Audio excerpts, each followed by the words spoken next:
دغه شانتي همدغه شانتي پراجیکټ راځي څوک پروپاګانډو والا د عمل په طریقې باندې ډېر خفه کیږي. نو زه به په منرل باندې خبره ترې کوم، کرومایډ ماربل چې هغه په پښتونخوا کې دي او هغه په ګلګت بلتستان کې دي او هغه په بلوچستان کې دي.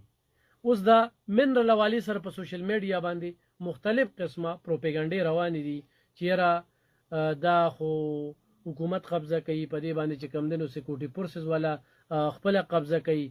ځکه چې د مخکې نه به دا خبرې راتلې چې یاره منرل چې کم دنو پوجان په پوجانو باندې به دا تور ډېر زیات لګېده او دوی خلکو سره خو چې کله ماتې ختمې شي نو بیا آرمي طرف ته راوړي.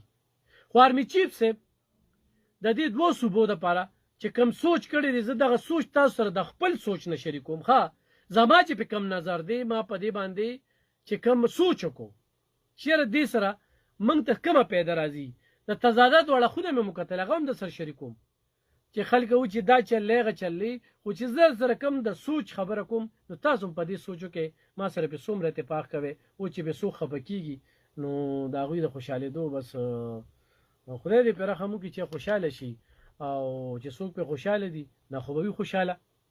ګران کتونکو دهشتګرد چې کوم دی زمونږ پاکستان ته کله راځي نو هغه یا د پښتونخوا په دغه لارو باندې راننوځي او یا د بلوچستان په لارو باندې راننوځي.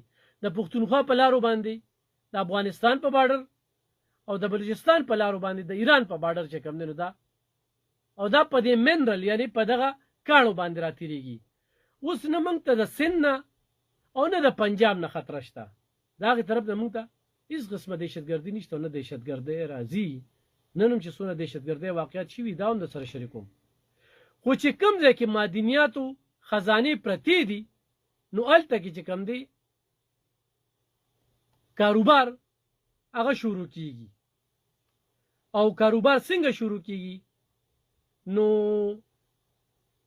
د کاروبار لپاره هغه هم څه وي تاسو ته پته ده، امن. اوس خو په دې کرومایډ باندې په دې منرل باندې دغه ترهګر دغه فتنة الخوارج د صوبې ته راننوځي، د دواړو صوبو ته دې کې دهشتګردي شروع کړې ده نو چې هلته کې کاروبار شروع شي نو خود به خود به امن راشي. اوس په امن څنګه راځي؟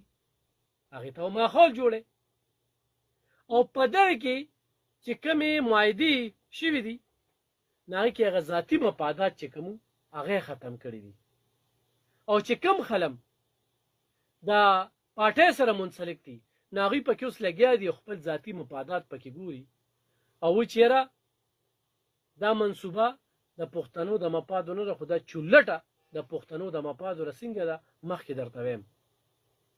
په دې کې به بتهورۍ، بدامنۍ، دراندازۍ، خودکش بمبار د دې نه به موږ ته خود به خود نجات ملو شي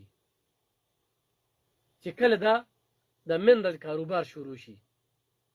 او زه تاسو ته دا هم وایم دا وورئ چې دغه ځای کې دا کومې خزانې پرتې دي نو زه دلته کې د لوږې مرم، ما سره پیسې نشته، ما سره وسایل نشته، ما سره روزګار نشته او خزانې پرتې دي نو دا ملک یو فیډریشن دی او دا ملک دې وخت کې قرضدار دی او داسې قرضدار دی چې رړخ نه تنګ کړي وو، IMF هم تنګ کړي وو. دا صوبه چې کومه دا روز تر بلې قرضداري کېږي او په خزانه کې هم یو روپۍ هم نشته، دا خلکو ته تنخواګانې هم نه میلاویږي. نو چې دا منرل دا زه نه استعمالوم نو لکه زه به په دې څه کومه. اوس بعضې سیاسي پارټۍ په دې باندې راضي نه دي خو دلته کې مسلکي جنګ دی که نه نو هغه هم صرف او صرف د معدنیاتو لپاره دی شروع دی. یو وی دا زما دي، بل وی دا د ستا دي، بل وی هغه زما دي او په دې باندې چې کوم دی شیعه سني فسادات چې کوم دي نو هغوی هم پکې په مفاداتو په جنګ کې لګیا دي او د هر څه د شیعه سني د دغه جنګ جړ چې کوم دی نو هغه معدنیات دي.